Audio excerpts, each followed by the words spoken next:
Bueno, tengo el gusto de presentar en esta tercera jornada del día de hoy a el ilustrísimo señor don Francisco Javier Baquer Martín, magistrado del Juzgado de lo Mercantil número 6 de Madrid, la ilustrísima señora doña Nuria Osuna Cimiano, magistrada especialista en la jurisdicción mercantil, y a la ilustrísima señora doña Bárbara Córdoba Aído. Ardao. ¿Eh? Ardao, perdón. Magistrada del Juzgado Mercantil número 13 de Madrid.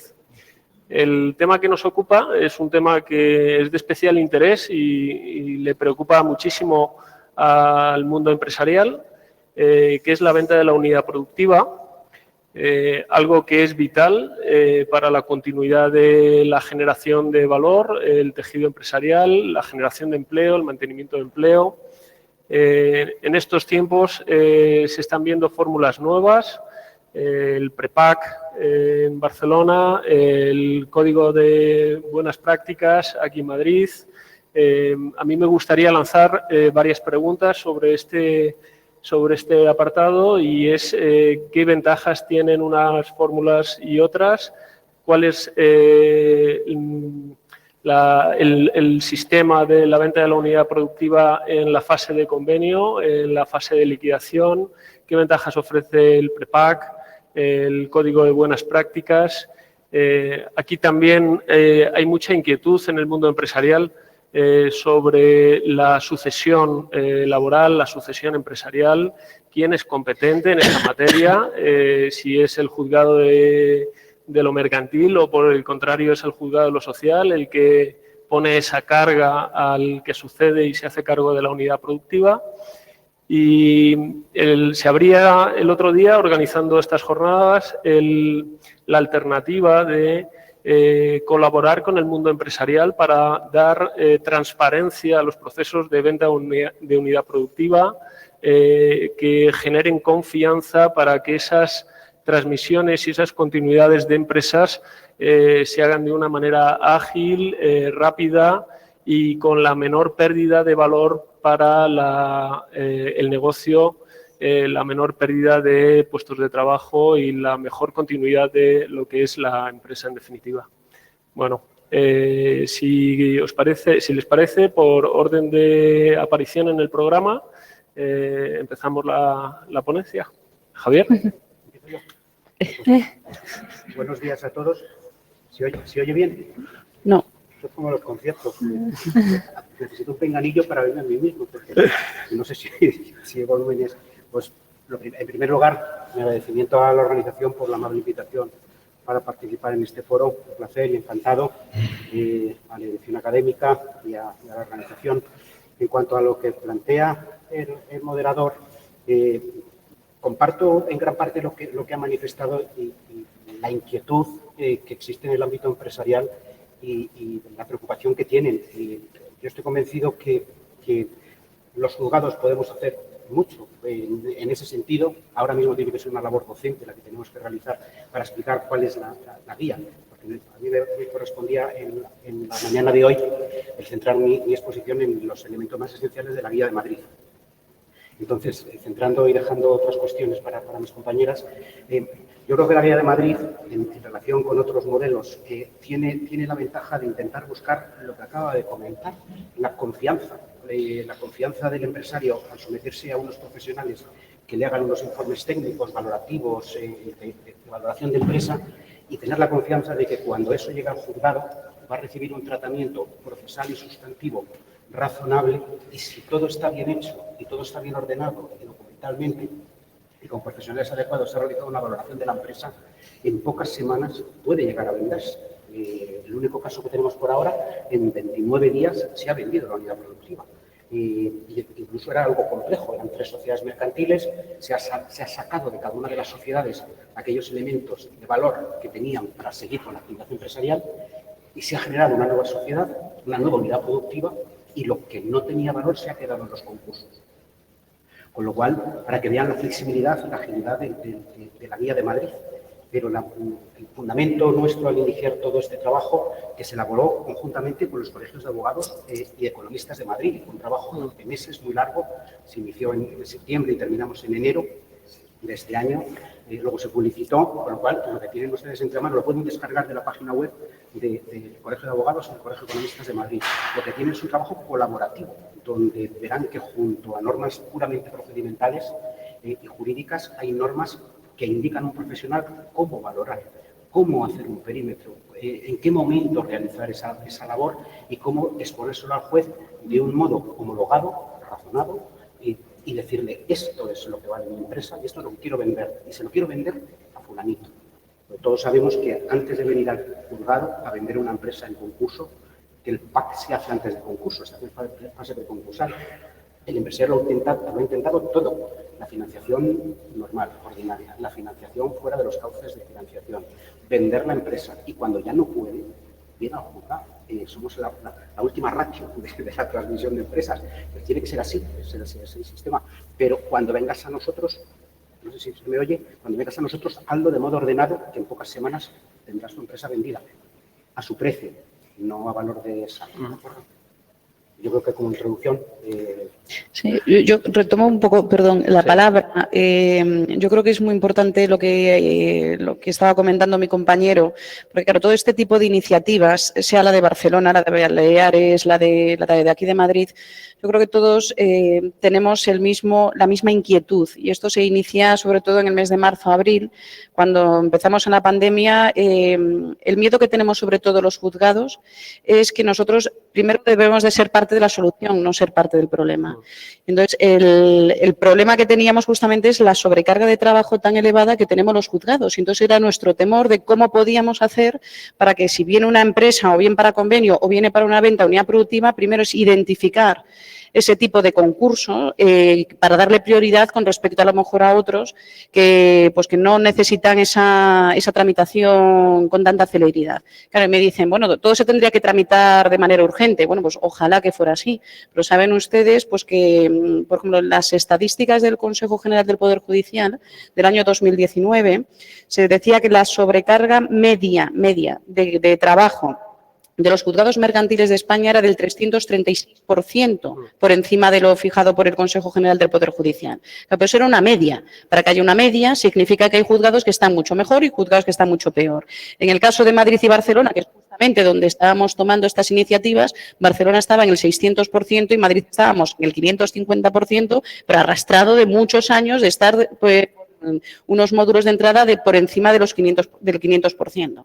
Claro, con esto lo que pongo de relieve es la preocupación que teníamos los jueces de no saber dar una respuesta por parte del juzgado adecuada para salvar tejido industrial y salvar puestos de trabajo, y más pues con la que estaba cayendo. Ya hemos vivido, pues tanto Javier como yo, la crisis inmobiliaria del año 2008, y claro, tenemos toda esa experiencia y ese bagaje de lo que implica dentro de un juzgado que de repente te venga otra avalancha de otra crisis, donde estábamos a lo mejor pues declarando, antes yo recuerdo con la crisis del 2008, y que aquí todavía pues estamos empezando a notar ese aumento, pero estábamos en una media, yo al menos allí en Barcelona estábamos 27 concursos por juzgado al mes.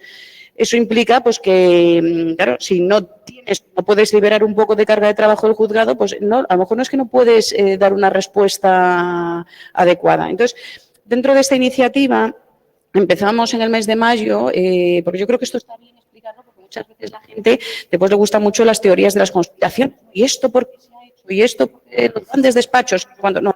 Entonces, las cosas son mucho más sencillas de lo que parecen. O sea, nosotros, los jueces de toda España, bueno, hicimos un grupo de trabajo en el que estábamos más o menos como unos 20, ¿verdad, Javier? En el mes de mayo. Y entonces se aprobaron, empezamos en el mes de mayo, unos formularios de solicitud de concurso unificados para Madrid, Barcelona, Sevilla, Bilbao, Valencia, Baleares, y no me acuerdo de eso, pero que habíamos muchos jueces y entonces dijimos, oye, para que no estar cada uno haciendo lo que nos dé la gana y que los operadores jurídicos tengan que volverse locos de en Barcelona me piden A, en Madrid me piden B, pues vamos a establecer unos modelos uniformes, que eso lo que permite es a los decanatos de judiciales identificar rápidamente ese tipo de concursos que necesitan una tramitación con celeridad, a los juzgados, en cuanto los recibamos, poder hacer una declaración rápida de ese concurso y, por lo tanto, poner toda la maquinaria en marcha. Y eso se inició en el mes de mayo. Después, una vez que aprobamos esos formularios, que por cierto, abro paréntesis, KitKat, por favor, utilícenlos, porque justamente eso es lo que permite dar esa celeridad, porque si no, los decanatos, pues a lo mejor no lo reparten, en el caso de Madrid, mes y medio, es que es una desgracia, pero es así, con lo cual al final, ¿por qué se tarda tanto? Pues claro, pues al final mes y medio, más los 15 días de que llega al juzgado, más los 15 días que te lo dicen al juez, pues claro, es que nos plantamos rápidamente en 3 meses, ¿vale? Pues para evitar justamente eso, pues el objetivo nuestro es identificar esos concursos. En el mes de junio empezamos también a hablar, muy en particular mi compañero Javier, pues con el Colegio de Abogados de aquí de Madrid, Colegio de Economistas, y siguiendo un poco esa esfera de esa preocupación, pues dijeron, oye, ¿qué más podemos hacer? Pues oye, vamos a intentar, ya sabemos que cuando una empresa entra en concurso, esto es como un coche, cada día que pasa vale menos. Entonces, vamos a intentar fomentar esa posibilidad de venta de unidad productiva antes del concurso, para que después, cuando venga el concurso, darle ese trámite con celeridad y en menos de un mes, si Dios quiere, pues intentar tener esa venta de unidad productiva aprobada. Esto, al final, beneficio para la economía. Empresa que continúa con la actividad, puestos de trabajo que se salvan. Y entonces, dentro de ese halo y de esa preocupación de salvar tejido industrial, pues empezamos ese grupo de trabajo. Estábamos, pues en el caso, por ejemplo, de compañeros magistrados, estábamos Javier y estaba yo, estaba también Amanda Cohen, representante al Ministerio de Justicia, y lo que hizo el Colegio de Abogados y el Colegio de Economistas fue designar cada colegio profesional a 2 o 3 representantes. Nosotros ahí no nos metimos, o sea, y con ese espíritu empezamos en el mes de septiembre y durante casi 4 meses, todos los lunes, a trabajar, a hacer esa guía de buenas prácticas que ahora Javier la explicará. Nosotros en esa guía de buenas prácticas no queríamos innovar. ¿Y por qué no? O sea, que lo que queríamos era simplemente transmitir algo que comentaste antes, que me parece una palabra tan importante y que de hecho en todas las sesiones la teníamos, es transmitir confianza. Si unas cosas se hacen bien, si al final era transmitir una praxis, o sea, de cómo se deben de hacer bien las cosas, porque si se hacen bien las cosas y al final pues el deudor trae realizada, por ejemplo, pues esa venta, unidad productiva, siguiendo esa guía de buenas prácticas, que al final es decir, como esta es la buena praxis, si usted se aparta de ella, bueno, pues a lo mejor no quiere decir que no se apruebe, pero justifique usted por qué no se está yendo a esta guía de buenas prácticas que han sido elaboradas, sobre todo también por profesionales que llevan muchos años al servicio de la Administración también de Justicia y de la Administración concursal y que todos pusieron su experiencia al servicio de todos para decir cómo hay que hacer bien las cosas. Entonces, si las cosas se hacen así en principio, donde llegaron pues a ese consenso pues en cuanto a la unificación, cuáles son los anexos, cómo se debe hacer una correcta valoración de empresas, que eso lo hizo sobre todo la parte de los economistas, qué información hay que transmitirle a los inversores, pues todo eso al final que genera confianza y genera confianza en el juez, confianza en el administrador concursal que luego se designa, confianza en el mercado y entonces esto al final pues nos permitirá ir a todos rápido. ¿Por qué nosotros después, Nuria, y quizás a lo mejor ya para finalizar, es por qué no nos decantamos en Madrid por el tema del Prepack Administrator? Después lo voy a desarrollar quizás de una manera más profunda, pero nuestro objetivo sobre todo era no introducir un elemento de distorsión o un elemento que luego esto nos pudiera generar un problema, digamos, dentro del concurso. ¿Vale? Porque al final siempre cuando se innova, siempre cuando se inventa, estás metiendo un elemento de riesgo en toda esa operación que nosotros lo que no queríamos justamente es que esto pudiera ser un elemento más para que después se te recurre la audiencia, tienes el problema que entonces si es válido o no es válido esa operación de esa concursal designado, si luego te lo tumban arriba en la audiencia, entonces con lo cual al final nosotros dijimos vamos a ir a hacer una interpretación armónica del texto repetido. Vamos a intentar generar serenidad y generar confianza y que si las cosas se hacen bien y el deudor sigue esto, es que no necesitamos nada más. ¿Vale? Y entonces, después de todas formas lo voy a desarrollar, pero un poquito fue el espíritu y sobre todo lo que nos animó. De hecho, ahora estamos también trabajando en liquidación concursal, ya nos vinimos arriba y entonces ahora hemos seguido esos grupos de trabajo, pero básicamente ese fue nuestra idea. Entonces, Javier, ¿explicas tú la guía? Uh-huh. No, bueno, yo respecto al prepack, ¿no? Si quieren empiezo directamente ya con el prepack. Yo me voy a centrar en el prepack de Barcelona y en este caso sí que introducen esa innovación de la que hablaba Bárbara. Bueno, pues si me da la palabra, comienzo. Por supuesto, con libertad gracias. absoluta. Bien, a ver, los jueces de lo mercantil de Barcelona sí que aprobaron un protocolo que se publicó el 20 de enero de 2021 y en el que sí que decían que el prepack pues, consistía en la realización de una serie de operaciones para el mantenimiento en relación a los activos de una empresa en crisis que esté en funcionamiento. Entonces, consiste en la preparación de estas actividades para la venta de estos activos, de estas unidades productivas, que se realizan antes de la apertura de un procedimiento de declaración de concurso. En este caso, se realiza a instancia del deudor y bajo la supervisión de esta figura del experto independiente o administrador en materia de reestructuración, que precisamente es designado por el juez competente del futuro concurso. Y en este caso que es el que va a autorizar o va a implementar la oferta de compra vinculante inmediatamente después de la declaración de concurso.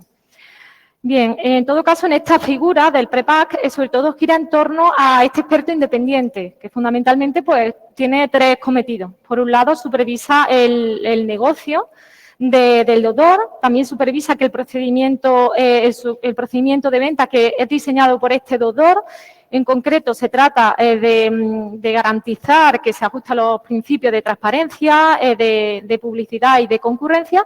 Y, finalmente, le corresponde la tarea pues de informar, o, en su caso, negociar con los acreedores y con la representación de los trabajadores. Bueno, en cuanto al encaje legal de esta figura y de la figura del prepack, bueno, sobre todo los jueces de lo mercantil de Barcelona lo han enmarcado dentro del espíritu y la finalidad de la Directiva 2019/1023 sobre marco de reestructuración preventiva que creo que han tratado en la sesión anterior. Bueno, pues en esta directiva, efectivamente, entre sus objetivos está que los Estados miembros puedan adoptar medidas precisamente tendentes a garantizar una más ordenada y eficiente liquidación para que de esa manera pueda reducirse la duración de los procedimientos de insolvencia y, asimismo, pues en este caso, pues precisamente sostenga un mayor porcentaje de recuperación de los activos. Entonces, en este caso se puede distinguir fundamentalmente dos fases, una fase preconcursal y la fase concursal. Así, en la fase preconcursal, el deudor que se encuentra en situación de insolvencia actual o inminente y que no descarte la posibilidad de que se pueda continuar su actividad empresarial mediante la transmisión de la empresa, de la unidad productiva a un tercero, sí que podrá acudir a este mecanismo y en este caso, siempre, como hemos dicho, bajo la supervisión del experto independiente que va a ser designado judicialmente. Entonces, en este caso, solamente puede solicitarlo el deudor que se encuentre en situación de insolvencia actual o inminente, ya que de otra manera no estaría justificado ni el sacrificio que van a asumir los acreedores, ni tampoco la agilidad en la tramitación de un procedimiento de urgencia. Asimismo, también el deudor deberá descartar la plausibilidad de cualquier otra medida de reestructuración o de negociación de la deuda con sus acreedores que pudiera descartar su situación de insolvencia, ya que de lo contrario así lo prevé esta directiva que he mencionado anteriormente y además de lo contrario no estaría justificado el mantenimiento de estos puestos de trabajo.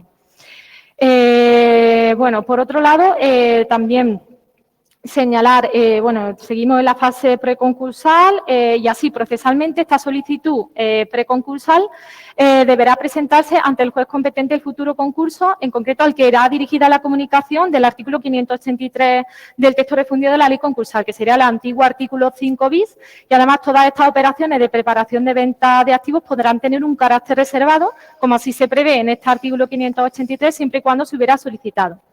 Además, también se requiere que para que sea emitida esta solicitud es necesario que se acompañen como documentos, entre otros esenciales. Por un lado sería el justificante de haberse cumplido debidamente el formulario virtual que está publicado en el canal de empresa de la Cámara de Industria de la Generalitat de Cataluña, a fin de garantizar de que se pueda publicitar e informar también la venta de los elementos esenciales de las unidades productivas que se encuentran en situación de crisis empresarial. Y asimismo también pues la relación de aquellas asociaciones, de posibles competidores o de aquellos inversores que el deudor pues ha negociado o en su caso pues se compromete a negociarlo a lo largo del proceso a fin de buscar pues interesados, oferentes o postores precisamente en la adquisición de esta venta de unidades productivas que se está preparando. En cuanto a la competencia, pues la competencia para conocer del PREPAC, de este procedimiento, de esta fase preconcursal, le corresponde funcionalmente al juez competente del futuro concurso de acreedores y además también se exige también que cualquier incidencia que se produzca en relación a la preparación de esta venta conozca este juez, ya que de esta manera se está garantizando, un control judicial que es necesario para dar garantía pues, a estas garantías legales y que efectivamente pues en esta venta se están cumpliendo los criterios de transparencia, de publicidad y, como hemos dicho anteriormente, de concurrencia. Asimismo, una cuestión también interesante es el ámbito de aplicación, es decir, si pueden acudir a este PREPAC todas las empresas que se encuentran en crisis o, por el contrario, solamente aquellas que serían viables en el mercado. Pues bien, en este caso sí que se exigiría pues, un análisis del estado económico y financiero de la deudora, así como también del business plan o del proyecto de inversión del potencial adquirente. Pues bien, la directiva efectivamente se inclina a favor de esta última empresa, es decir, aquellas que son viables económicamente pero inviables financieramente, como supuestos paradigmáticos en los que el mantenimiento de la empresa aparece como la mejor solución. Asimismo, en cuestiones interesantes a destacar de este protocolo, en cuanto a la retribución y también el régimen jurídico de este experto independiente, que va a ser designado judicialmente, respecto a la retribución del mismo, el protocolo se remite a las normas que permiten el cálculo de honorarios de los administradores concursales y en el caso de que no llegue a ser finalmente declarado el concurso de acreedores, estos gastos serán a cuenta del solicitante. Pues bien, también, por otro lado, en cuanto al estatuto orgánico, hay que decir que este experto independiente o administrador en materia de reestructuración, en este caso, va a seguir el estatuto orgánico hasta la declaración del concurso de acreedores en la medida de lo posible, las normas que se establecen en el texto refundido de la ley concursal respecto al régimen de los administradores concursales, especialmente en materia de nombramiento y asimismo también de responsabilidad. Y asimismo, además, hasta la declaración de concurso, este administrador en materia de reestructuración experto independiente no puede intervenir, es decir, que debe respetar siempre, sin injerencia ninguna, la facultad de disposición y administración patrimonial que el deudor tiene respecto a su patrimonio. Asimismo, una vez que se ha declarado el concurso de acreedores, este experto independiente va a ser nombrado por parte del juzgado administración concursal, salvo que exista una causa que casi lo justifique. Por otro lado, también hay que señalar que estas operaciones de preparación de venta de activos también se van a regir en la medida de lo posible por las normas que prevé el texto refundido de la ley concursal en relación a la venta de unidades productivas, que en concreto actualmente el texto refundido se refiere a ellas en los artículos 215 a 224 y además que indicar que estos preceptos se aplican a todas las fases del procedimiento, es decir, a las ventas de unidades productivas que se produzcan en cualquier estado del concurso. Pues bien, por otro lado, también, por último, esta fase preconcursal va a finalizar con la emisión por parte de este experto independiente de un informe final y en este pues deberá hacer constar, entre otros extremos, por un lado, pues que efectivamente en este procedimiento de preparación de venta de activos se ha cumplido una adecuada transparencia, de manera que haya llegado a conocimiento de todos los interesados. Asimismo, también que todos los interesados pues, hayan tenido la información de forma que efectivamente se haya garantizado la igualdad de oportunidades, así como también pues, una libre y justa competencia. También va a informar sobre que el precio que se ofrece para la venta de estas unidades productivas pues, es razonable en atención a las circunstancias concurrentes de ese caso concreto. Y, asimismo, también la previsible evaluación de la valoración de esos activos una vez declarado el concurso de acreedores y también la implementación, las propuestas de implementación de las ofertas de compra vinculantes. Pues bien, asimismo, una vez que se ha preparado la venta, ahora sí se pasa a la fase concursal y una vez que hay que presentar una solicitud por parte del deudor y a partir de aquí se siguen los trámites previstos en el artículo 530 del texto refundido de la ley concursal. En este caso es necesario que el deudor en esta solicitud pues, acompañe toda la tramitación del procedimiento de PREPA, del procedimiento de preparación de venta. Asimismo también deberá acompañar ese informe final de gestión que realice este experto independiente y también por las propuestas finales de compra vinculantes de estas unidades productivas o de activos en globo. Asimismo, hay que señalar que una vez que en el propio auto de declaración de concurso de acreedores se dará traslado de estas propuestas al acreedor y a los demás interesados a fin de que puedan formular alegaciones en un plazo de 10 días. Este plazo se cuenta desde que se haya publicado en el registro público concursal. Y a continuación, el administrador concursal, que como he dicho anteriormente, era el experto independiente en esa fase preconcursal, deberá emitir pues, el informe de liquidación que está previsto en la ley y el juez al día siguiente debe dictar un auto pues, autorizando o denegando esa oferta. Y bueno, y por último, también decir que los juzgados de los mercantiles de Baleares también se han dotado de un protocolo, que entre sus objetivos también se sigue las directrices catalanas, y no obstante, respecto a las principales diferencias, pues sería que en ese caso no se hace ninguna mención a ningún organismo público competente de la comunidad autónoma, y además también, en este caso, en la fase concursal, los jueces de los mercantiles de Baleares lo que aplican serían las normas previstas en el texto refundido sobre las ventas de unidades productivas, o sea, 215 y siguientes, mientras que, como hemos visto, los jueces de los mercantiles de Barcelona van a optar por la vía del artículo 530 del texto refundido. Y eso sería, en definitiva, bueno, sobre todo en los jueces de los mercantiles de Barcelona, lo que sí es un poco creación, digamos, jurisprudencial es la fase preconcursal. Es la principal diferencia que existe respecto al código de buenas prácticas que han implantado aquí en Madrid. Así que, bueno, le doy paso a mi compañero. Para que vean la flexibilidad de la norma y la capacidad que tienen los juristas de hacer cosas e inventos, con el mismo precepto, Barcelona y Madrid nos optan por modelos radicalmente distintos. Ellos optan por un sistema ajeno, foráneo, de otros países y lo trasladan a España. Era un poco extraño, un poco falta de familiaridad, pero han optado por ese mecanismo.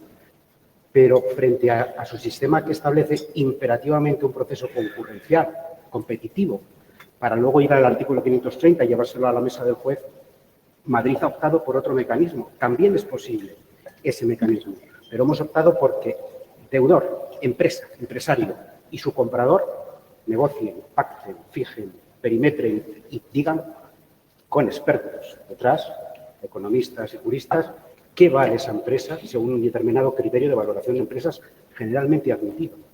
Pero también admitimos, a diferencia de Barcelona, la empresa que no tiene actividad y que no tiene trabajadores y que no es viable. También en Madrid se puede vender una empresa que ya ha despedido, que ya no vende, que ya no sube la persiana todas las mañanas y podemos vender. Sería más o menos como una venta en globo o unos activos que, metiendo un poco de dinero, metiendo liquidez, pueden volver a funcionar de un modo ágil y rápido. O unirse a otra actividad o a otra explotación de un competidor y decir, bueno, pues yo con eso simplemente lo adiciono a mi línea de producción o de actividad. Esa flexibilidad la hemos querido dar, pero la hemos querido dar porque nos basamos en un elemento que yo creo que es esencial en el modelo de Madrid. Se generan los documentos contables, fiscales, laborales, económicos, valorativos, antes del asunto de concurso. Y se hace por expertos, por despachos profesionales que yo creo que deberían acumular ambos conocimientos dentro de sí, los jurídicos y los económicos, y llevarlo todo a la mesa del juzgado desde el primer día. Lo que a un administrador concursal le llevaría entre 2 y 4 meses ordenar, verificar, encontrar, se lo ponemos desde el día 1 del concurso sobre la mesa. Según con la guía, hay que ordenarlo, pautarlo, establecerlo, y también se lo ponemos, que yo he hecho falta en otros modelos, se lo ponemos a disposición de los acreedores. No nos olvidemos que son parte en el procedimiento, que tienen derecho de alegación y defensa, y decir, ese perímetro no me gusta, o esa valoración no me gusta, o ya que se lleva lo bueno, que se lleve algo de lo malo, como cuando compramos bonito, siempre te ponen, pues exactamente es el mismo razonamiento, es decir, pongo a disposición toda la información que va a dar confianza a todo el mundo y que el administrador va a necesitar. Por eso al administrador le damos 10 días, prorrogables por otros 10, para hacer la valoración de esos documentos que ya tiene. En palabras de algún colaborador nuestro, un economista, dice, se podrá discutir la valoración de los datos, pero los datos ya están ahí.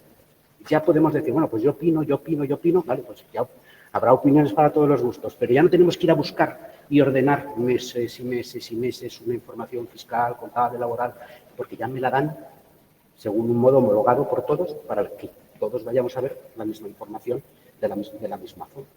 Eso es lo que genera confianza y eso es lo que nos permite a nosotros rapidez. Y a los acreedores, sobre todo los públicos, garantías de que esa información es la buena y la válida. Luego nos quedaremos en el concurso a calificar y a ver cuáles son las cuantías y todas esas cosas. Pero lo que es la venta de unidad productiva se hará con las garantías para todos los interesados. ¿De acuerdo? Es por eso, luego va todo muy rápido. Declaramos el concurso en 2 días, ese es nuestro propósito, desde la solicitud, presentación y sellada en el decanato, una copia se trae al juzgado. Y con esa copia sellada de decanato ya empezamos a funcionar. Declararemos el concurso en 2 días. El administrador concursal tomará posesión en 5 días, lo que dice la ley. No lo hemos acortado, es lo que dice la ley. Y elaborará el informe en 10 días, que son prorrogables por otros 10, por si necesita un poquito más de tiempo. Pero deberá hacer el informe. La ventaja del esfuerzo económico, porque estamos convencidos que va a ser caro para una empresa pequeña afrontar este costo de elaborar estos informes técnicos, periciales, valorativos, puede ser un coste muy importante. Pero la ventaja de ello es que cuando el administrador concursal informe si esa venta es de interés para el concurso, la carga de acreditar que lo que propone el deudor y el comprador, que también puede ser persona vinculada, no excluimos a los vinculados, la carga de probar que no es útil o beneficiosa para el concurso es del administrador concursal, que no es un capricho. El decir, no, ya lo vendo yo despacito, tranquilamente, en fase común, y si lo veo muy prematuro, en fase de liquidación, allí para dentro de un par de años. Es decir, no veo útil venderlo en este momento, en 2 o 3 semanas, pero razonadamente. Precio, perímetro, comprador, solvencia, capacidad, cualquiera que sean los motivos, pero razónalo y justifícalo. Con lo cual, en la mesa del juzgado van a aparecer 2 informes. Uno técnico, jurídico, económico y otro del administrador concursal, más o menos con el mismo contenido, y le permitirá al juez adoptar una decisión contradictoria y fundada. Ese es el propósito en esencia es el propósito de la Guía de Madrid. Pero cumpliéndose todo eso, en un mes tienen vendida la unidad productiva. Con o sin actividad, con o sin trabajadores, y llamen como la llamen. También nos hemos acordado que la pueden llamar establecimiento, explotación, venta en globo, unidad productiva. El nombre no nos es tan importante. Lo que importa es que sea una unidad funcional, un conjunto de elementos que por sí, ahora o en un futuro, puedan tener una actividad, que tengan una identidad y se puedan vender al mejor postor y al mejor precio. Eso es lo que... Bueno, y completando lo que estabas diciendo, que yo creo que también es un elemento que a lo mejor puede parecer que a lo mejor no es baladí o todo eso, pero que una de las cuestiones que más nos transmitían también los profesionales, el artículo 530 del texto refundido con la redacción, era el tema de si se iba a abrir o no apelación con esa oferta vinculante que se presentaba con la propia solicitud del concurso, porque ciertamente la redacción del precepto pudiera dar a entender que así sería. Entonces, claro, eso genera pues un elemento de distorsión en la venta de unidad productiva, abrir la apelación, con lo cual, pues siempre que introducimos riesgo en el tema de las ventas de unidades productivas, el precio cae. Esto es así. Entonces, acordamos todos de que se abriría una pieza separada y que ese auto sería irrecurrible, aplicando, pues por analogía, tanto el 416.4 como el 216.4 como el 422 del texto refundido, ¿vale? Yo creo que eso es generar también dentro de ese espíritu que teníamos todos de dar confianza a los procesos y decir, oiga, mire, que sepa que si lo hace bien, va a tener el auto, si Dios quiere, en el plazo de un mes y además ese auto va a ser irrecurrible, con lo cual generamos esa confianza. Perdóname, Bárbara, en el caso del PREPA de Barcelona sería recurso de reposición.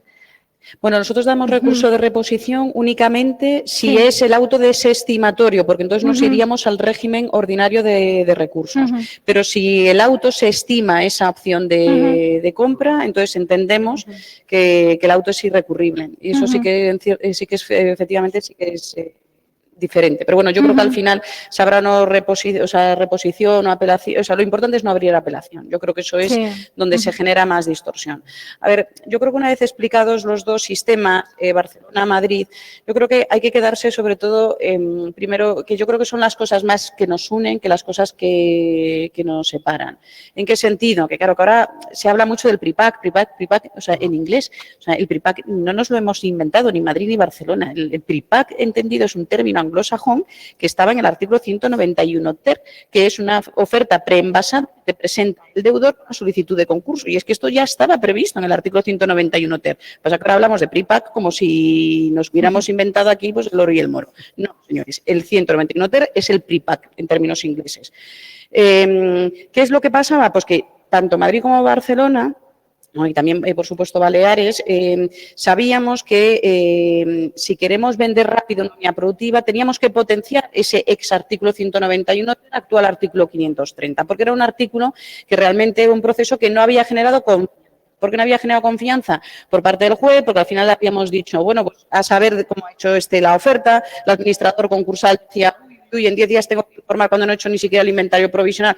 Bueno, no me parece mal, pero lo voy a hacer yo mejor y así también te paso cobro, a ver si cobro los honorarios de liquidación. Los acreedores no sabían todavía ni se había publicitado muchas veces ni siquiera la declaración de concurso en el boletín oficial del Estado y como había sucedido en el caso Avantia, y el juzgado había dicho, ¿sabes qué? 10 días, pero desde el tablón de... Sí, que no ve nadie, pues desde esa publicación. Con lo cual, acreedores con privilegio especial tampoco sabían ni dónde le venía el viento, los legales representantes de los trabajadores no sabían muchas veces ni que la empresa estaba en insolvente ni que estaba en un proceso de venta, con lo cual era un proceso pues que yo creo que no había, que era un proceso que estaba muy bien pensado, pero no había dado los frutos esperados. Entonces, tanto Madrid como Barcelona queremos potenciar esa figura, tanto Madrid como Barcelona sí que queremos, ¿cómo podemos hacerlo para potenciar esa figura también? Es hacer una ampliación amplia del artículo 583 del texto refundido. Oiga, si usted está en una situación de insolvencia, comuníquelo al juzgado, sobre todo para intentar evitar responsabilidades. Y luego, el problema es que el texto refundido habla de propuesta anticipada de convenio, de acuerdo de refinanciación o acuerdo extrajudicial de pagos. ¿Por qué? Porque salvar empresas siempre parece que es salvar empresarios. Oiga, no, salvar una empresa puede ser o bien en manos de un empresario o permitiendo que entren nuevos inversores, pero que continúe la actividad empresarial en nuestro país. Eso es el objetivo, ¿vale?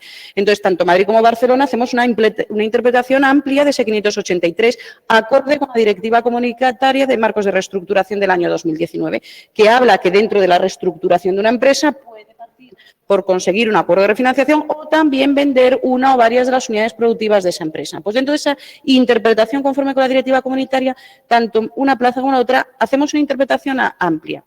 ¿Cuál es sobre todo la diferencia después de escuchar los dos modelos? Que Barcelona, los dos queremos dar confianza a ese modelo y la diferencia es que Barcelona dice, bueno, es que para dar confianza yo te voy a nombrar a un experto, con lo cual es una confianza relativa, que me fío de ti, pero por si acaso voy a nombrar ya a un experto. Y Madrid dice, oiga, usted, ¿verdad que no estamos en un régimen de intervención y suspensión de facultades? ¿Verdad que no? No. Pues entonces usted, en principio, es el dueño y señor de su empresa.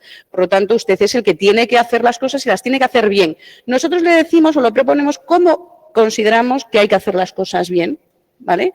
Y además así tampoco generamos pues más costes de concurso, porque yo recuerdo que mi compañero Javier y yo habíamos elaborado aquí en Madrid, o sea, porque recuerdo que había un compañero que había dicho, Madrid siempre en el formalismo. Bueno, pues Madrid, Javier y yo habíamos elaborado, de verdad, o sea, pues dimos a los compañeros una posibilidad de un PRIPAC Administrator aquí en Madrid, o sea, de esto. Y habíamos elaborado un documento pues muy amplio, se lo dimos a los compañeros de esto y luego pues tuvimos una reunión muy intensa de más de 2 horas debatiendo sobre a favor del nombramiento de ese experto independiente o no.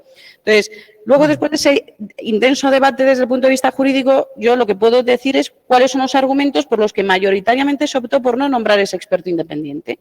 Primero, por no introducir elemento de distorsión o el elemento de inseguridad al que anteriormente he hecho referencia. Claro, en el tema de Barcelona, pues bueno, pues quizás ya lo saben ustedes, que es una plaza donde yo he tenido el gusto y el placer de formarme, y también mi compañero Manuel, también durante 9 o 10 años, pero que esa innovación pues se ve bien tanto en instancia, a lo mejor incluso en apelación. Claro, aquí por ejemplo, pues que la sección 28 pues tiene a lo mejor pues otro concepto y tiene un concepto pues mucho más formalista o de la norma. Con lo cual, si nosotros innovamos, introducimos otro elemento, ¿cuál va a ser el problema? Que aquí, como dicen, es que como te impugnen el nombramiento de ese administrador concursal y te llegue la audiencia y te recoge, tenemos el problema entonces de la validez o no de esa operación de ese administrador concursal. Segundo, dices, vale, el nombramiento de experto. Cierto es que la norma no prohíbe el nombramiento a lo mejor de un experto independiente. Voy a aceptar pulpo, voy a aceptar que incluso si la ley de jurisdicción voluntaria, en los artículos 120 y siguientes, permite al juez nombrar a una intervención judicial a instancias del deudor, porque al final es lo que quiere, vamos a entender, por ejemplo, que puedo nombrar al experto independiente. Vale. Pero ¿cuál es el problema que tengo? Que luego después ese experto independiente está nombrado administrador concursal. ¿Y por qué? Porque tenemos normas desde el punto de vista objetivo que están en el artículo 63 y 64 del texto refundido que te dicen régimen de incompatibilidades y prohibiciones que no podrá ser nombrado administrador concursal justamente quien hubiera sido el experto independiente o prestado algún tipo de servicios a favor del deudor. Artículo 703 del texto refundido, que también se citan en esos acuerdos de Baleares y de Madrid, es que es interpretación conforme a la directiva comunitaria. Bueno, pues tenemos un artículo 703, que justamente es el nombramiento del experto independiente en materia de reestructuración, que prohíbe expresamente la norma nombrarlo después el administrador concursal. Es decir, vamos a aceptar que puedo nombrar experto independiente, pero luego tengo objetivamente unas normas, el texto refundido, que el cual me parece que objetivamente me prohíben el nombramiento después de ese experto independiente, pues como dentro del administrador concursal. Por lo tanto, ¿qué avanzamos? ¿No? O sea, ¿qué diferencia hay entonces con nombrarlo que no nombrarlo? Luego teníamos también el tema, por ejemplo, que nos parece baladí. Se habla, no, es que esto es una interpretación conforme a la directiva comunitaria. No, yo creo que una interpretación conforme puede ser una interpretación amplia de 583, o sea, de qué se entiende por reestructuración. Eso yo creo que puede ser una interpretación conforme. Ahora bien, el nombramiento de ese experto independiente y todo eso, no es una interpretación de la directiva comunitaria, es una transposición anticipada y por parte de los órganos judiciales, digamos, de una figura que habrá que ver cómo se desarrolla por parte del Gobierno, que es el que tiene al final la potestad legislativa. No podemos olvidar que esta figura del experto independiente es una figura que surge en países como Holanda o Inglaterra, que se rigen por un sistema del common law, un sistema, por ejemplo, totalmente diferente que el ordenamiento jurídico español, que nosotros somos, pues nos guste o no nos guste. Es un ordenamiento latino, que es un ordenamiento pues mucho más desarrollado, de que yo sé que pasa A y, o sea, si yo hago A, me va a pasar. Claro, aquí, por ejemplo, pues introducimos una serie de distorsiones importantes. ¿Cuáles son las distorsiones que nosotros veíamos? Decimos, vale, si todo el mundo está estupendo y todo eso, pues fenomenal, porque se ha anticipado y todo eso. Vamos a ponernos en los problemas, porque claro, la cuestión es que la gente tiene que saber cuáles son los problemas a los que nos vamos a enfrentar si las cosas si te empiezan a recurrir. Vamos a empezar. Supuesto A, administrador concursal cobra esa retribución conforme al artículo 9 porque lo ha aprobado ese juez. Vale. ¿Podría un acreedor, una vez declarado el concurso, ejercitar una acción rescisoria concursal de esa cantidad? Porque habría, a lo mejor, ya hay un reconocimiento de situación de insolvencia y habría unos acreedores, a lo mejor, de pago anterior a ese cobro. ¿Se podría ejercitar o no se podría ejercitar? Primer problema. Segunda cuestión, administrador concursal que no cobra. Si no cobra, hay un título judicial que le habilita a poder cobrar. Si se declara ese concurso y se le nombra administrador concursal, ¿eso qué es? ¿Un crédito contra la masa o es un crédito concursal? Si es un crédito concursal, es un administrador concursal que figuraría en la lista de acreedores, con lo cual es el mundo al revés, porque entonces el conflicto de intereses para mí sería brutal, ¿vale? Y si es un crédito contra la masa, ¿en base a qué precepto? Porque, claro, podríamos apelar a que sería uno de los requisitos o de los documentos imprescindibles para solicitar el concurso. Pues yo tengo mis dudas. Primero, porque no hay una obligación legal de nombrar a ese experto para poder solicitar el concurso y presentar una oferta vinculante. Tenemos también una sentencia del Tribunal de Justicia de la Unión Europea de junio del año 2017, en un tema además también de un preenvasado holandés, y donde dice expresamente, por ejemplo, que no es aplicable el artículo 5 de la Directiva Comunitaria del año 2001, en el cual, que no olvidemos, que es el tema de la sucesión de empresas, ¿vale? Que no es aplicable ese límite, con lo cual ya introducimos también ese elemento de distorsión. Claro, luego también tenemos el tema de que en esos protocolos se establecen un poco pues, cuáles son esas funciones que se le atribuyen a ese experto independiente. Claro, yo digo, bueno, ¿y si el deudor incumple esas funciones? ¿Qué efectos tiene? ¿Podría tener un efecto en materia de calificación del concurso, sí o no? Claro, ya estamos introduciendo, entonces aquí ya la gente ya se empieza a poner nerviosa. Porque si cumplo o no cumplo, después me van a poder, por una infracción del ex artículo 42 de la ley concursal, no se sabe, porque como nos lo estamos inventando. Y yo cuando he comentado con algún compañero de Barcelona me dice, bueno, eso son peccata minuta y después ya lo iremos viendo. Bueno, vamos a ver entonces las consecuencias, porque volvemos a decir, la gente tiene que saber cuáles son las consecuencias de los actos que eso comporta. Entonces, y luego también hay otra cosa, que si vamos a introducir toda la figura del derecho anglosajón en materia del pre-pack administrator o el silent trustee, relator, monitor o como queramos llamarle, ¿vale? Entonces habría que hacerlo bien. ¿Y eso qué significa? Que en el derecho anglosajón efectivamente está la figura del pre-pack administrator, que es el experto independiente. Pero ojo, porque tienen otra figura, que es la del elevator, que es que cuando la compra de la unidad productiva viene de la mano de una persona especialmente vinculada con el deudor, pues ya no basta ni siquiera el pre-pack administrator. Hay que nombrar a otro, que es el elevator, que es nuestro experto independiente propiamente dicho, que es el que va a hacer una valoración de la empresa para decir si efectivamente esa operación de compra se adecúa o no a un valor de mercado. Con lo cual, todo esto supone costes y costes para el deudor. Entonces, estos son todos los argumentos que al final nos llevan a nosotros a decir, oiga, mire, nosotros sabes que se lo vamos a dar gratis. Lo que le vamos a decir es cómo lo tiene que hacer, porque al final es usted el que tiene la potestad. Usted tiene todo el régimen de facultades de administración y disposición. Preséntenos la carta, preséntenos usted, ¿vale? Y además, si esto se declara el concurso, es que en menos de un mes, es que seguramente no se habrá abierto ni siquiera la liquidación, no se habrán devengado más honorarios y con lo cual yo creo que es un ahorro, en principio, que aun cuando mi compañero efectivamente ha dicho, ¿hacer una valoración de la empresa cuesta dinero? Bueno, pues claro. Ahora, ¿qué cuesta más? Pues ya no lo sé. Pero al final nosotros lo que hemos optado es por intentar generar seguridad, confianza, interpretación, porque no estrujemos el texto refundido, que luego esto no nos pueda generar un problema, sobre todo en caso de régimen de recursos.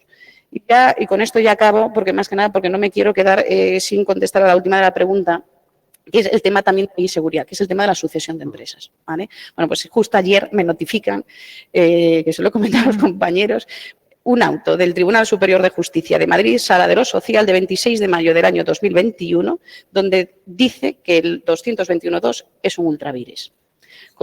Es un ultravires, ¿vale? Con lo cual, con esto yo lo que digo es, intentemos... Perdón, para los economistas. Perdón. Lo que viene a decir es que la competencia para decir si es sucesión de empresa y si los trabajadores que yo no me llevo, sus deudas laborales y de seguridad social, el juez del concurso puede decir algo, no puede decir nada. Juez de lo social y PSJ. Y que es aplicable el 44 del Estatuto de los Trabajadores. Otra piedrecita en el camino. Claro, entonces, pues nosotros al final dijimos, vamos a intentar que dentro de todos estos riesgos, de todo este miedo, pues al final no introducir ningún elemento que nos pueda distorsionar más estas operaciones, porque al final es que tenemos que ser todos plenamente conscientes que cuanto más riesgo, mayor miedo que haya en la operación, el precio cae. Si damos confianza, damos seguridad y todo eso, el precio al final aumenta y aumentan los postores. Es que esto es así de toda la vida. Entonces, bueno, es simplemente el por qué porque al final parece como que siempre tenemos que justificarnos, ¿no? De por qué nos hemos quedado un poco en esa posición. Es sección segunda, si no, después, Manu, si no a la organización, es de la sección segunda del Tribunal Superior de Justicia de aquí de Madrid, de la Sala de lo Social, de 26 de mayo del año 2021. Si no, después seguro que se le puede mandar a la organización y que...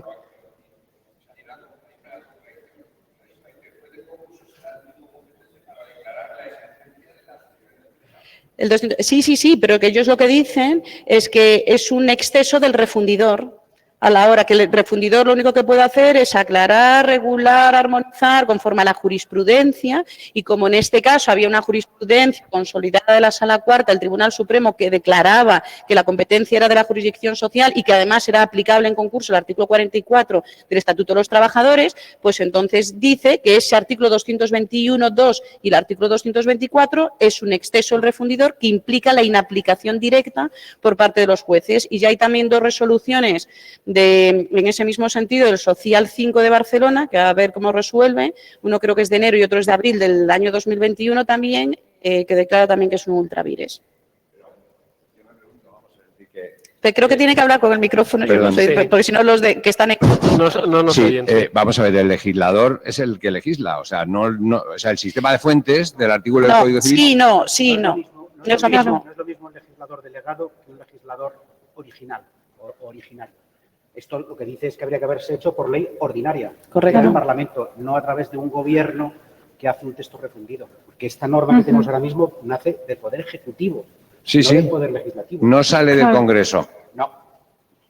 Se dice que tendría que haber salido. Pero de todas formas es muy fuerte. ¿Cómo son los juristas? La inseguridad jurídica que produce es increíble. Y, por supuesto, el ex specialis deroga generalis.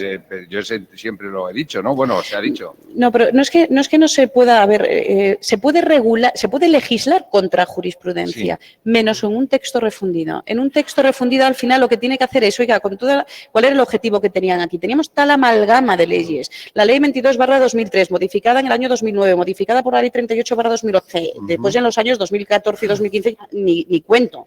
Entonces, al final, lo que hizo el legislador es, oiga, o sea, vamos a intentar, a usted, gobierno, vamos a intentar darle de que esto lo aclare, pero siempre conforme a jurisprudencia. De hecho, es también lo que nos está permitiendo a muchos jueces mercantiles entender que el 491 en materia de exoneración del pasivo también es un ultravirus. ¿Por qué? Porque va contra jurisprudencia del Supremo. No, pues el social ahora están diciendo también eso. No hay jurisprudencia porque solamente hay una sentencia. Pero bueno, sí es verdad que la directiva...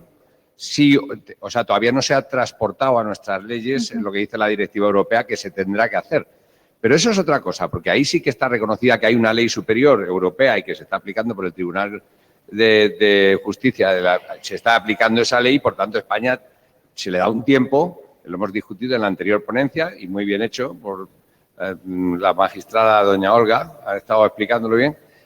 Pero eso es una cosa, es decir, que tú digas, bueno, este texto contradice o es una cortapisa para desarrollar una directiva, ¿no? Porque se ha dictado. Claro, pero nosotros no somos quienes tenemos que transponer la directiva. La directiva se tendrá que transponer.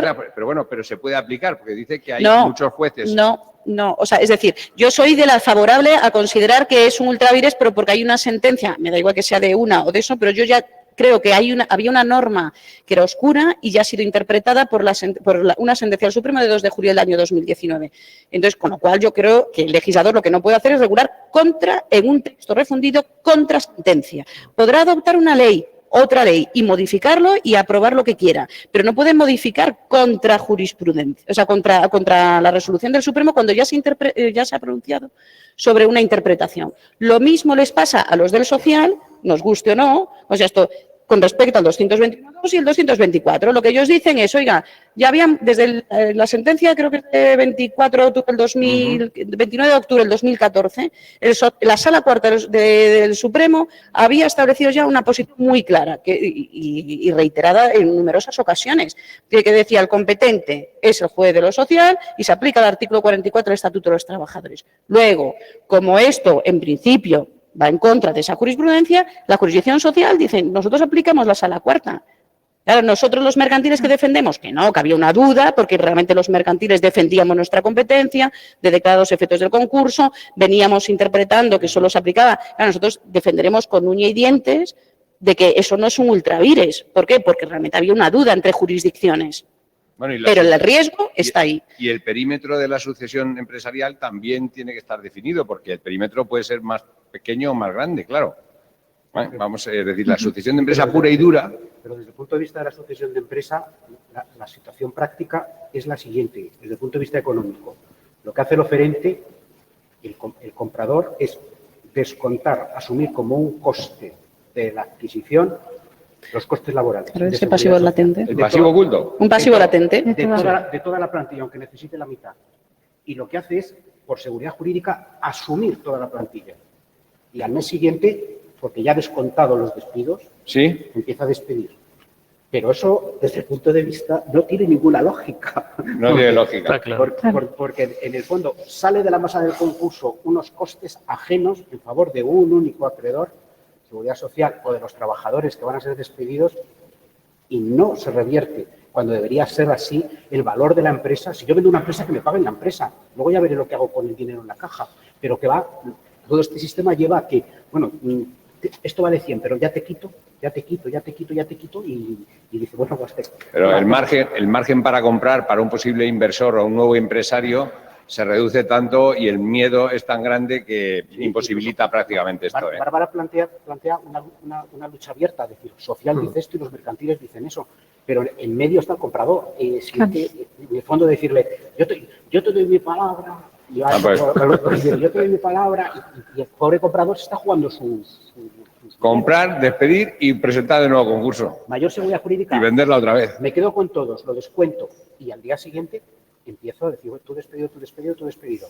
Y como ya lo he descontado del precio, lo que pasa es que una empresa tiene que valer mucho para poder hacer todo eso. Porque si se espera tanto, lo que lo comentabas, es decir, el momento idóneo para vender una empresa es cuanto antes, pues cuanto más vale. Pero la tradición española es, bueno, ya lo último, cuando no vale nada. Esta máquina lleva sin funcionar un año por lo menos. No quiero monopolizar esto. Una última pregunta, sí. Una pregunta solo en relación con la venta de unidad productiva a través de las normas de los Juzgados de Madrid. El 278 actual establece que el coste de los avalos y tasaciones, exactamente igual que se establecía antes, va por cuenta de los honorarios de la Administración concursal. ¿Se establece algo en esas normas a los efectos de que los costes de avalúo y tasaciones de esa posible venta de unidad productiva no sean asumidos por los honorarios de la Administración concursal? Se habrá hecho antes de la declaración de concurso, con lo cual eso no rige. ¿Y si la Administración concursal tuviera que hacer algún avalúo o tasación? Una vez ya declarado el concurso. Claro, estamos hablando de que hay una venta de esa unidad productiva, que hay que realizar un informe por la Administración concursal en el que probablemente haya que apoyarse en alguna tasación o valoración contradictoria con la que hayan aportado. Bueno, claro, entonces yo creo que en ese caso sí. Esos O costes. sea, digamos, Yo no termino de ver el supuesto de hecho. El informe de la Administración concursal, ya lo decía antes la ley, lo dice actualmente. En el momento en que el administrador identifica una unidad productiva, tiene obligación de valorarla en actividad y en liquidación, ¿cierto? Esa valoración no necesita experto en teoría, no lo pedía la ley antigua ni lo pide la ley nueva. Lo pide respecto a determinados activos o en el supuesto de unidad productiva, pero la valoración se produce después. Es que aquí estamos hablando me ha faltado contar algunas cosas, pero por falta de tiempo, no por otra cosa. Cuando nos piden un 530 en Madrid, con la oferta en firme de un adquirente y el visto bueno del deudor, yo me llevo este perímetro y vale tanto. Y aquí están los informes jurídicos y técnicos que lo sustentan, ¿vale? Lo que hace el juzgado es dictar un auto abriendo la liquidación. Declaro el concurso y abro la liquidación. Y abre dos piezas. Una pieza separada para la venta de la UPA, con el 530. Y todo lo demás, que lo habrá, vamos a la liquidación normal y corriente. Plan de liquidación, alegaciones, observaciones. Lo que hacemos con esta pieza separada es el trámite que he dicho, 10 más 10, informe. Ese informe, en el fondo, lo que tiene el administrador concursal es que coger esa información, coger esas valoraciones e informar. Pero no es un informe de sí o no, de blanco o negro.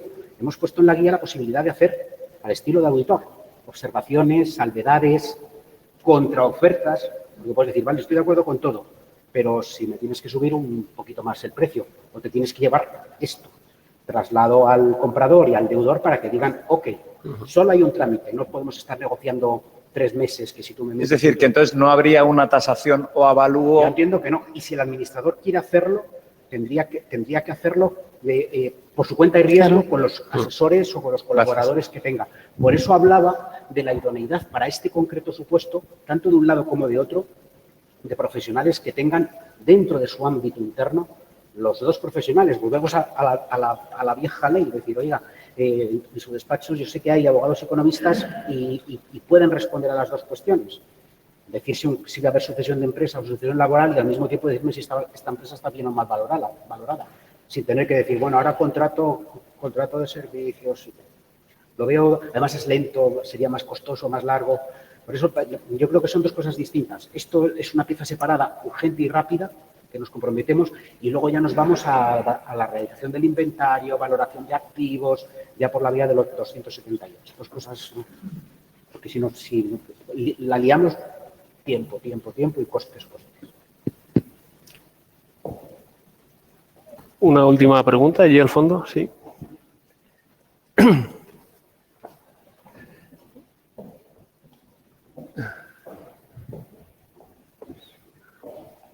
Bueno, ¿creen que al final, porque se ha hecho una modificación de toda la ley con el texto refundido de más de 300 artículos, pero parece que lo que está pasando es que realmente es suficiente todo lo que se ha legislado o es insuficiente? Porque lo que está pasando es que no hay unificación de criterios. Valencia dice una cosa, Barcelona otra, Madrid otra. Parece que lo único que crea es inseguridad jurídica, más de la que ya había con el nuevo paradigma. Bueno, a ver, yo creo que la única diferencia, de hecho yo lo comentaba con nuestros compañeros de allí de Barcelona, o sea, nuestra guía de buenas prácticas y el criterio que nosotros adoptamos de cómo hay que hacer procesalmente el 530, de abrir una pieza separada, el auto, tal, o sea, mis compañeros de Barcelona me decían, no, si nosotros esto lo asumimos perfectamente. ¿Dónde es la diferencia? Que nosotros no nos animamos a nombrar un experto independiente. En cuanto al tema de los criterios, pues claro, a ver, al final nos gusta, o sea, yo soy muy a favor, por ejemplo, de intentar unificar los criterios. ¿Por qué? Porque eso genera seguridad jurídica y al final siempre es mejor. Pero bueno, tampoco podemos, con respecto a la audiencia, bueno, pues la audiencia tendrá sus criterios y es que al final, claro, es la independencia judicial y entonces pues llega un momento pues que si nos ponemos de acuerdo muchos, pues estupendo, pero claro, la independencia judicial nunca tampoco la puedes ahí atacar porque a lo mejor habrá algún compañero que diga, pues, de hecho, aquí en Madrid, aunque mayoritariamente hemos acordado que no al experto independiente, pero sin embargo, dijimos, pues vamos a modificar, no obstante, la norma de reparto de la comunicación previa, pues esto que se reparta también el juzgado, por si hay algún compañero que quiera nombrar al experto independiente, pues que lo pueda hacer. O sea, ¿por qué? Porque entra dentro al final de la independencia judicial, aunque mayoritariamente hemos dicho que no y en principio yo creo que todos nos vamos a acoger a ese criterio, ese sentir mayoritario, pero eso no quita, porque si viene otro compañero o compañera y dice, pues yo sin embargo lo voy a seguir aplicando, pues que lo pueda aplicar. Es que es el tema de la independencia judicial y es que eso también es una de las grandezas de nuestro sistema. Solo una reflexión respecto a esa pregunta. Tiene usted toda la razón en que existen una disparidad de criterios y una inseguridad jurídica en la venta de UPAs, pero está provocada por quien no tiene interés en que esto tenga agilidad y se aplique en beneficio de la empresa, del empresario y de la riqueza nacional, que es el legislador.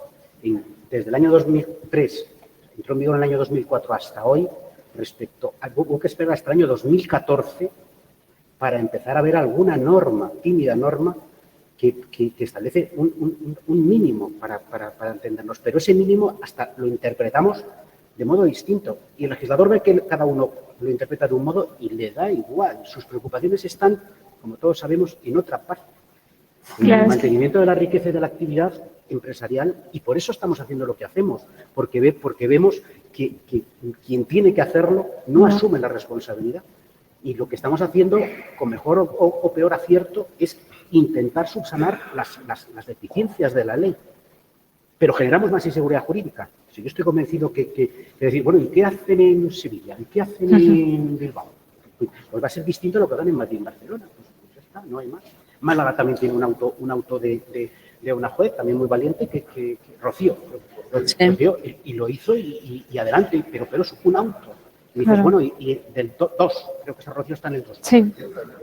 Y Sevilla en contra, y el 1 de Málaga puede estar en contra. Y dices, estamos haciendo bien. Yo creo que estamos haciendo ruido, eso sí, para que el legislador diga, oye, ahí hay un problemón, vamos a ver si tomamos cartas en el asunto. Miedo da, pero que hagan algo, vamos. Claro. Bueno, sí, venga, Sí, muy breve, por favor. Una última pregunta, gracias. Quería hacer una pregunta un poco práctica sobre la propia operación de venta de unidad productiva, porque ha explicado don Javier, que me ha quedado bastante claro, el trámite procesal de la continuidad y de abrir esa pieza separada para tratar la valoración y todas las actuaciones, todos los intríngulis que tenga esa unidad productiva. Estamos en un periodo en el que actualmente hay movimiento de unidades productivas y hay mucho movimiento laboral, con un numerario de ERES por toda España, en la que las operaciones de venta de unidad productiva en muchísimos casos van aparejadas de un ERE que está ahí en el limbo y que va a condicionar mucho la venta de la unidad productiva. En ese ánimo que explicaba doña Bárbara perfectamente, de agilizar la tramitación, de que venga esa unidad ya prácticamente conformada, pues tenemos ese hándicap del ERE, que en algunas unidades productivas, por el número de trabajadores, pues digamos que ramifica un problema más, que es la participación de sindicatos en esos ERES, en la resolución de esos contratos, y que el adquirente pues va a quedarse un poco a la expectativa de lo que vaya a ocurrir con el ERE para ver si formaliza definitivamente la unidad productiva. Es decir, dentro de esa pieza separada, pues juega un papel muy importante el ERE y el sindicato. Claro, si entramos en jurisdicción social, en sindicatos, en tramitación, pues nos encontramos que todo ese ánimo que explicaba doña Bárbara de agilizar muchísimo los trámites va a quedar congelado dentro de la pieza separada que decía don Javier. Es decir, aparece aquí un factor que es el factor del sindicato, de la representación de trabajadores, que nos soslaya la posibilidad de la agilidad. Este operador jurídico nos va a condicionar la propuesta de compra de la unidad productiva. No le veo salida a cómo agilizar por la propia competencia, cómo agilizar para que ese comprador pueda consignar, manifestar su voluntad definitiva de la compra de la unidad productiva si está todo congelado a expensas del cumplimiento normativo y del propio sindicato.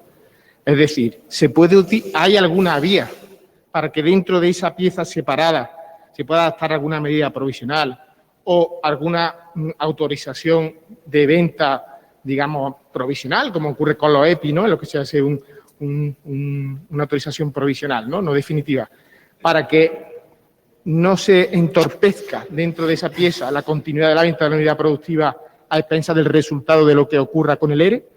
No sé si me he explicado, porque es un poco denso, ¿no? Voy a decirlo desde el punto de vista muy práctico. Es decir, cuando se inicia la venta de unidad productiva, primero nosotros tenemos que dar un traslado a los legales representantes de los trabajadores. Por lo tanto, es muy importante que estén designados. Esos legales representantes no es equivalente a una comisión ad hoc como si fuesen el ERE. ¿Están designados o no están designados? Imaginemos, tenemos a 7 trabajadores. Pues esto, si no tiene legales representantes, yo no tengo que dar ese trámite de 530 al texto refundido, o si estamos en una fase común o en la fase de liquidación, del 222, ¿vale? Punto primero. Yo le doy traslado por 10 días, en el caso especial de 530 o 15, si es en otra fase de concurso, a los legales representantes de los trabajadores. Número 1. Segundo, el comprador dice, de estos 30, yo acepto quedarme con 20. Aquí la forma de tramitar ese ERE puede ser de dos maneras. O una es el administrador concursal se espere al auto autorizando la operación de compra de unidad productiva y decir, pues sí, se lo vendo a usted. Y entonces, una vez que se lo venda a usted, pues lo que hace el administrador concursal normalmente fija una fecha de corte, que normalmente suele ser a principio de mes para evitar tener problemas después de salarios y de seguridad social, evitar prorrateos de que ahora te toca a ti o no me toca a mí. Entonces, normalmente, si yo hago el auto el día 16 de junio, seguramente pues dicen, fecha de corte, hacemos escritura pública, el 1 de julio ya todo esto es para ti. Y luego inicia el ERE, en este caso, de los 10 restantes. Eso es la opción 1. Otros administradores concursales o incluso la concursa dicen, no, yo ya inicio la operación de venta de unidad productiva simultáneamente al tema del ERE. ¿Vale? Eso me genera a veces un problema. ¿Y por qué es un problema? Porque, claro, la negociación es una negociación que va a estar condicionada a un hecho futuro e incierto, que es si el juez autoriza o no autoriza esa operación y a favor de quién. Por lo tanto, a mí, las veces que yo me he encontrado aquí, al final me he encontrado muchas veces con un problema procesal. Imaginemos que dice el administrador concursal, nos vamos al ERE de todos, de la extinción de la totalidad de la plantilla. Bueno, pues Esto se tramita, claro, después va a tener que quedar normalmente a veces a expensas de lo que resulte de la venta de unidad productiva. ¿Cuáles son las opciones que yo normalmente, o cómo he acabado poniendo esos ERES que están simultaneándose con la venta de unidad productiva? De dos maneras. O una de dos. O yo hago un auto final de ERE, de extinción, autorizando, no fijando la fecha de extinción a fecha del auto, sino a una fecha posterior, y habilitando a la administración concursal a una fecha posterior, que supeditada a la operación de venta de unidad productiva. ¿Que fracasa la operación de venta de unidad productiva? Todos se van a la calle. ¿Que ha aceptado la venta de unidad productiva? ¿Qué hago? Un auto de desafección de esos 20 y entonces al final son los 10 restantes los que eso, que al final viene a ser lo mismo que yo he dicho al principio, que esperémonos a la venta de unidad productiva y hagamos el ERE de esos 10, que va a ser mucho más fácil y seguramente más rápido.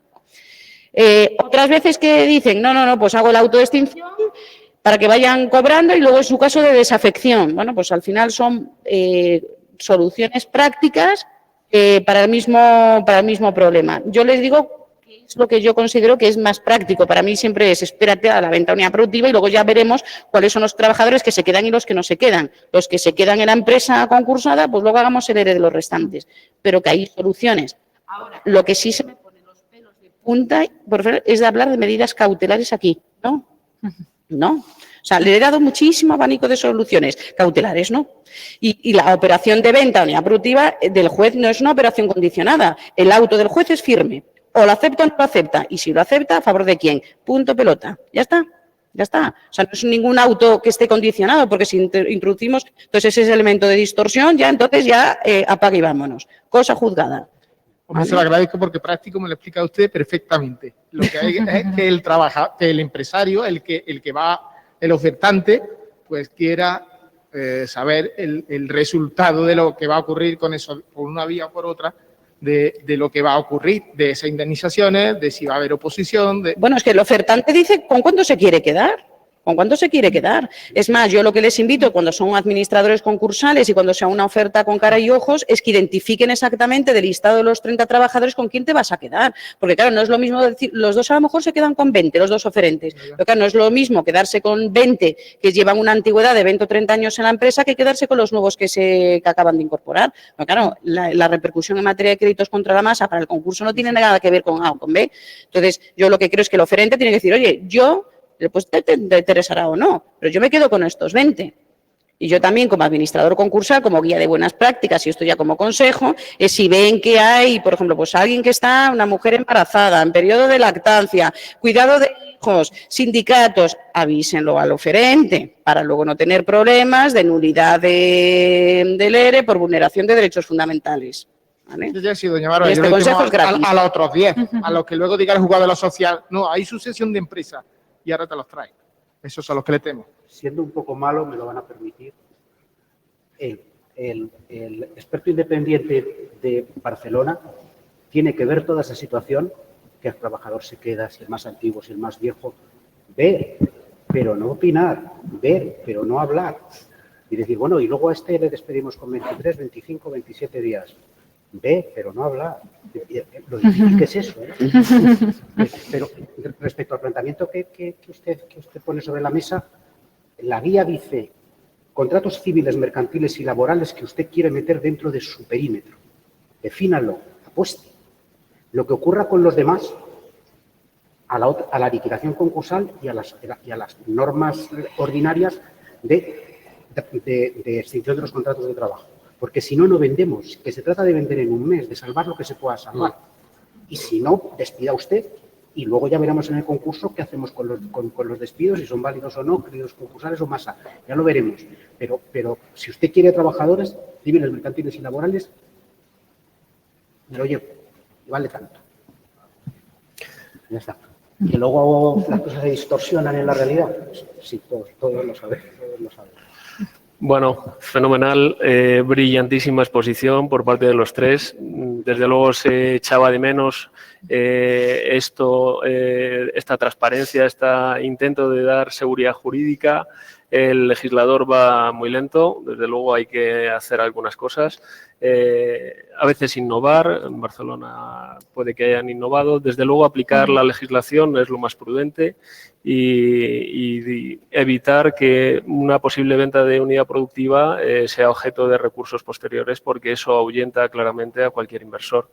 De hecho, en falta también aquello de la publicidad, de que la publicidad de las ventas de unidad productiva sea mucho más intensa y a través de canales a los cuales acuden los inversores empresariales. Pronto, estamos en ello. Pasa que se está demorando demasiado. Claro, estamos trabajando con el Ministerio de Justicia, que por eso estaba nuestra compañera Amanda Cohen, porque nosotros lo que queremos es unificar el procedimiento, o sea, la publicidad, o sea, a través del registro público concursal, porque hoy en día las ventas de unidad productiva solo se pueden subir al registro público concursal si van integradas dentro de un plan de liquidación, cuando todos sabemos que la mayoría de ventas de unidades productivas se hacen, por ejemplo, en fase común. Entonces, no hay ninguna forma de subir esa venta de unidad productiva si no es con ese plan de liquidación. Entonces, estamos trabajando en ello para que se pueda subir esa posibilidad de venta de unidad productiva. De hecho, el anexo 1 de nuestra guía de buenas prácticas es que está también consensuada con los registradores, ¿vale? Para que sean los campos a rellenar en el registro público concursal y que se pueda rellenar durante el concurso y en la fase preconcursal por los o abogados o economistas o así de la concursada para dar esa publicidad. Publicidad que no subasta, porque yo creo que ahí ese es el escollo que estamos teniendo un poco con el Ministerio, que confunde la publicidad que nosotros vamos a dar con el tema de las subastas, ¿vale? Porque incluso nos decían los registradores que si eso sale adelante es que va a ser muy positivo, porque incluso se podrá poner, se va a hacer la venta a través del link de actividad especializada y a través del registro público concursal se puede indexar y se puede clicar y derivarte a la página web, por ejemplo, de especializada de la subasta, de donde se pueda realizar, o si es en el Boletín Oficial del Estado, pues en el Boletín Oficial del Estado, o si es ante notario, pues que se pueda todo visualizar. Se trata simplemente de unificar el tema de la publicidad, ¿vale? Entonces, estamos en ello, se está demorando mucho, pero bueno. Fenomenal. Oye, muchísimas gracias. Terminamos esta mañana. Un aplauso. Gracias a ustedes.